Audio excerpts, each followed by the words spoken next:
So you went to the local schools, and then you went away to college, to the University of Illinois? Well, no, I attended the Western Illinois University for my undergraduate degree, and also obtained a master's degree at Western, and then taught in high school for 3 or 4 years back in Illinois, and then decided to go on for a PhD, and that was at the University of Illinois. Well, that's another place we share, because I was there in the past for a brief time. Did you marry and start a family along the way? Yes, I met a fine woman when I was still teaching in high school, as a matter of fact, back in Illinois.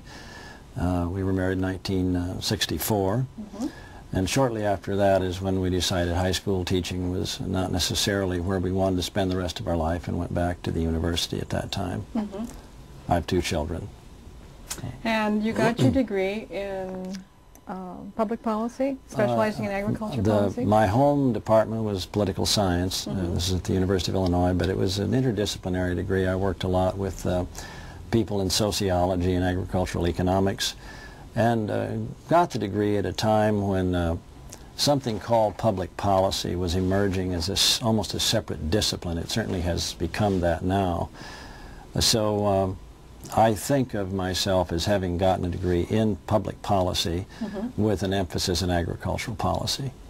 The PhD that I wrote at the University of Illinois dealt with the administration of farm programs, and in particular looked at the whole matter of local ASCS county committee involvement and participation in the administration of the commodity programs. I was particularly interested in the degree to which these agencies represented an example of genuine participatory democracy and decision-making. This was, I finished my degree in 1970, so the research for this and the preparations for it really were in the late 60s, and if you recall, that was a time of enormous turmoil on our campuses. Yes. And there was a lot of interest in how we could decentralize decision-making and somehow bring power back to the people through that process. And I was interested in agriculture, and these ASCS committees had been around for 30 or 40 years and were really the longest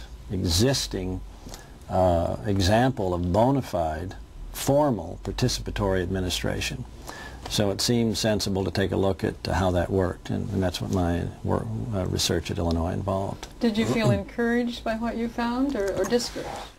Well, a little of both. Okay. I think it's always, there are benefits in this approach, and I still endorse it, but I guess we learned that there are problems at the local level. People have opinions and views and prejudices and ways of looking at things that don't always result in total objectivity. So there are some problems out there in the local areas, and I think this is especially important as we think about some of the new programs that are emerging these days, with compliance being such a big part of agricultural policy, and farmers needing to achieve compliance in their plans for soil erosion control, and who knows, down the road maybe even other areas of cross-compliance as well. Yes. It's going to be very important to find mechanisms whereby decisions can be made fairly and equitably about what's really happening out there.